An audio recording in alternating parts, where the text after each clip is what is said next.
Yagate ne mo mpa e. Osoro Nyankopon da wase biem e wo Yesu Kristo di mu.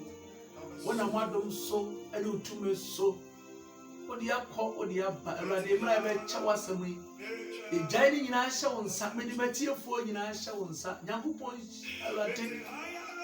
empo de otie ma ne nyanhira e wo Yesu Kristo di mu. Mede wase so betie mpa bo Yesu di mu. Amen. Amen. Ene animre yasamba bio. Etiefo a mutie Nyankopon hira mo. Mo ana bia mutie message no na me hira wona giri se mokwaso tia mubanya adom afiri Onyankopon mu. Ene animre yasamba asem no so se de bia mo che no. Ene so de bia me kase asem no mo de na de mo de prachen ra. Sa de bia be ka because unim de ebesia de che di ene emu de ese mo de di bia waso etie oni babra fa babo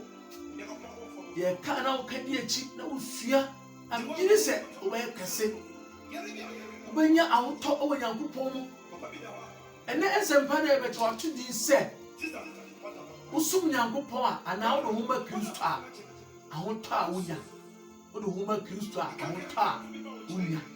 ye be fa Bible na bia ko Psalm 37 verse 1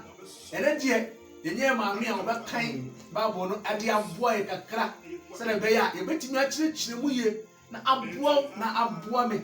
because ye nyina hu oduro e wonyame mu e bia woti asori dem wonnim ahotoso e wonyame mu na wonnim se obo abrabo se ya na wo ye de ho beto enti enkan ye Bible no Psalm 37 verse 1 ye kan wo David nwom aduasa ensun efri baako ereko no baako no enha wo ho adeboyefo enti ema wo bo ema enha wo ho adeboyefo enti ma wo ho enha wo emumuyofo ho osi enha wo ho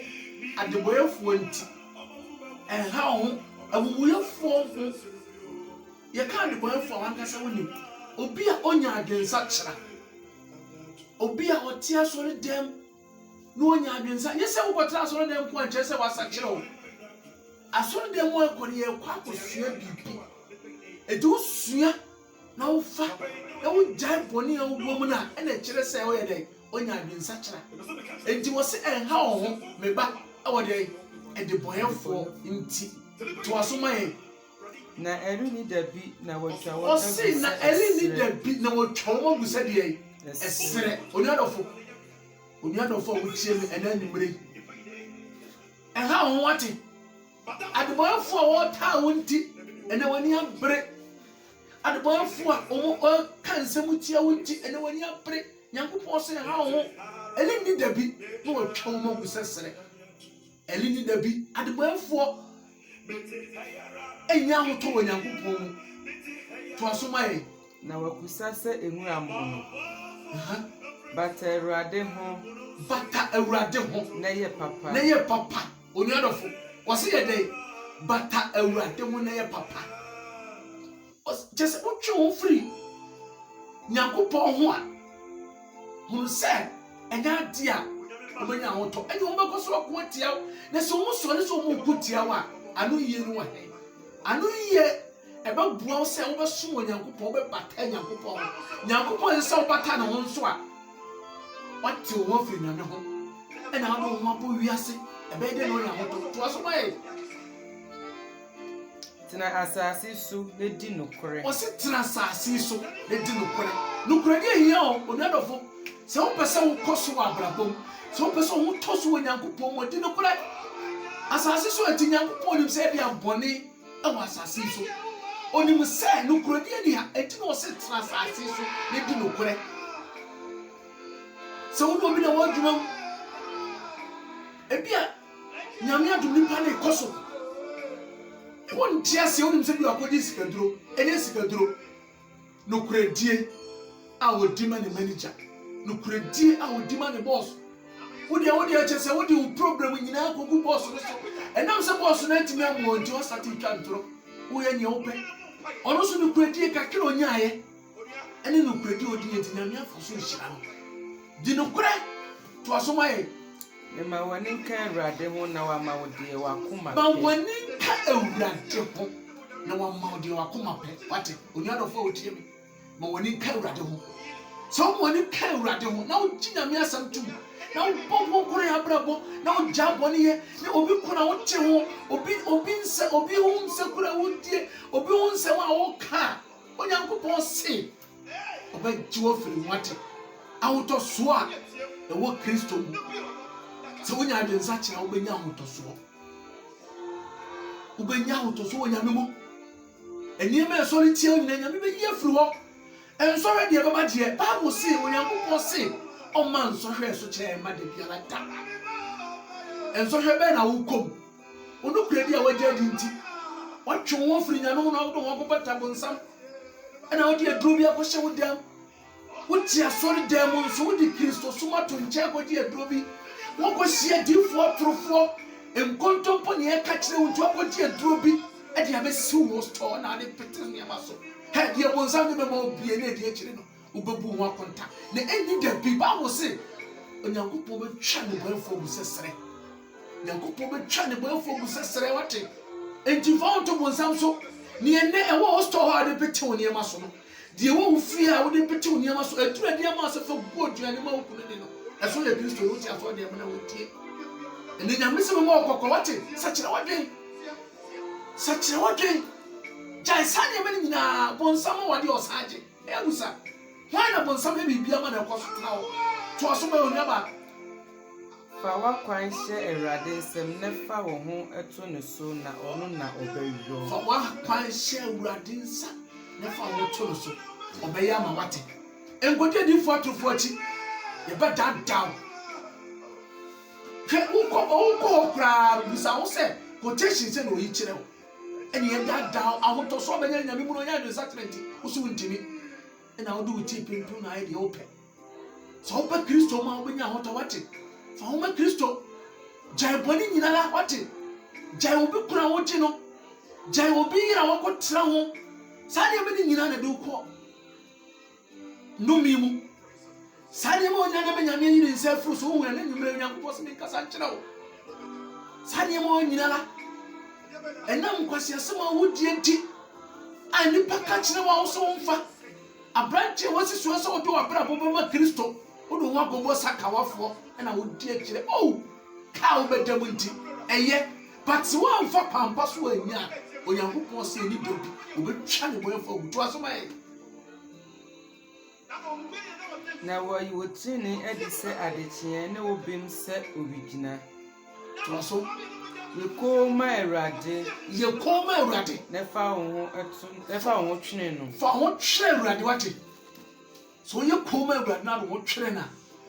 onyankopɔn bɛboa to so ɛha wo ho de na kwan asi ne yie ɛha wo ho de na kwan asi ne yie wote ase to bo ma koso ho ɛha wo ho de na kwan asi ne yie odum sɛ enipa no wɔ ka oda ka hu wasi fie kakraka ɛmo wani mmere wate onuadɔfo ɛmo wani mmere unim kɔ fa aso nyae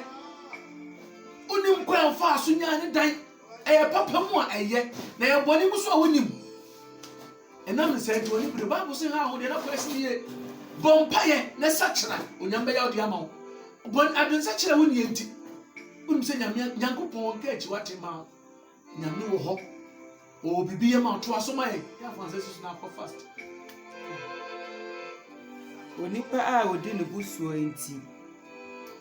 ma abufuo ntwa ne gya abobone ye bɔne kitikiti to aso ɛha wo ho na ebewie bɔne nko na wobeyi ɔdebɔnyɛfoɔ hɔ yes wɔn a wɔtwɛn Awurade no wɔn na obenya asase no adi ɔse obeyi ne bɔyɛfoɔ na wɔn a wɔtwa Awurade no wɔn na benya asase no adi ɔte heavy hɔ no onuadɔfo sɛ wɔtwa Awurade anim a dad na edi akyire bɛkɔ akɔhyia de ni Yesu Kristo bɛto nsa adidi ne yɛbɛhyɛ wɔ ahenkyɛ to aso ma yɛ akakakra bi na ɔdebɔnyɛfoɔ ni hɔ wate wɔn a wɔkɔ tia wɔn a wɔsɔre tia no so wɔn ansa kyerɛ akaka krebi onyankopon so beji o mo firi wate eni awreho wate akaka krebi odi mo ni nsabesi from oni awoto odi di tipempem na onya no so be ko atia fa hotu nyame so wate ja de nsa kira wate bi bia no obetimi asi mu nsa pansa di sa wo sa kira wate ena asofo no ntimi nka kira wuti obi kun enso sofo so be kwa brochire oso benye sika eyan tro odadaw wonne chese wonyim ne wo kampo esa me ka kira wonyim ne wo ka wonyim ne wo ka obi bitim se se tumetwe obi betwe konkono ja boni ja dwomai ja tendidie ja nsambika ja krono sane mo nyina la firu wabra boma ba konkono onyame beti wonim onyame be ka ho wate to asoma ye na wo hwe ne tena be a na oni ho wo hwe ne tena bia na woni ho to aso na ahobrasiefo benya asase no ahobrasiefo he bible say enipa bro wase so bro wase a onyankopon be ma asase na di ubenya heavy akọ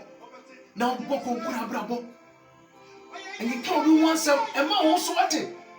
e ma wo so yo wo nyina ye nyame dia wate ene nyankopon se me kan kire nyame adom bi na adom ene ne esi wiye wate enye wo bre ene nye unyansa bi awunim ene nye wo school bi akoyo e ya adom obi ewie school wanya adwuma anye da prope o de kanya accident wu obi twe na exam sibia na o twe pepepe ye hu ne bia hwe na e picture ta down o dadofo so wo na towa e ka sembe na beka so wo na towa ka amani asembe anu ye pe na ko nyankopon bro wase wate brafom bible say odom ahobrasefo mo abra hantanfo ase wate obese na mebra wase ana onyankopon ebe ye oye wate so sakira ina nyumre onyame be pagya wate obema so bro wase to asoma ye na gwaji wonani asundue be nyame be ji woni asundue bebrem woni nye se wo adwen sakira obro ho ase nyame be ji woni wate nyame be ji woni wate nyame be ji woni obemu woni da so nyina ye sesede wona baabi na wo seresere wona baabi a chise nipa nte wase but nyankopon de wote wase wate sakira wadwen fa ho ma nyankopon wate to aso oboniefo susu wo kyene ne hu nsem oboyefo susu wo tene ne hu nsem to aso na wo twere ne sigu ne so okana hu nsem mo se hwe abrabo komporo bontina bonsem afa nipa so no mo ka hu nsem empaba wate empaba okonkuru na wo muntira so nya wadwen sa kyere ne bia ka nyankopon bonsam fa no so ama ne kasa ntia to aso Ebrade sire no efise wahunu se ne da rebe Ebrade sire no no aye dey wahunu se ne da reba wate to aso aboniefo twe nkrante na wokuntum won ntaduamu adwe ni twe nkrante no bra ni paron sa kire woni asem kakra bi no atwe sika no atwetu Kristo ni kwanya enye sada Kristo ni no be sa ne ma no to aso se obema amanihufo ni ohiani ahwease obema amanihufo eni ohiani ahwease de boy ni owu se wo koso no Kristo ni obeyi wo obeyi ni ma ache se wabamba buo e ka no nko na nyame dia ma no bat enam sa adwen sa kire oni nti ne sa nka bi onyame be pagya wate so onya adwen sa kire ono wo to awurade so onyame ma to aso na won a won abrabo ye obeku won na abrabo ye opese obi de okuno na abrabo ye obi na abrabo ye ne hwan obi a wasa kire oboko nkore abrabo ojai bone ye ojan sandika umi a wo horo no wadam fa odi ni si ba bi kana won sam ati nyankopon se sane mene ye bone so wonya sane mene nyame begusa to asoma ye won krante be wo won ara won akomam won krante be wo won akomam se kan bi o metwa ma so se ye wo mu se kan se ye ni so se kan nyankopon se omo ankasa de be wo mu na ɛmma wo so da biara da wɔ Yesu din mu ɛbɛko atia wɔn ankasa sɛ wɔn adwensa kyerɛ a wɔn twe sekan na honhom fa mu honam fa mu nyame bɛdane na ma wɔ Yesu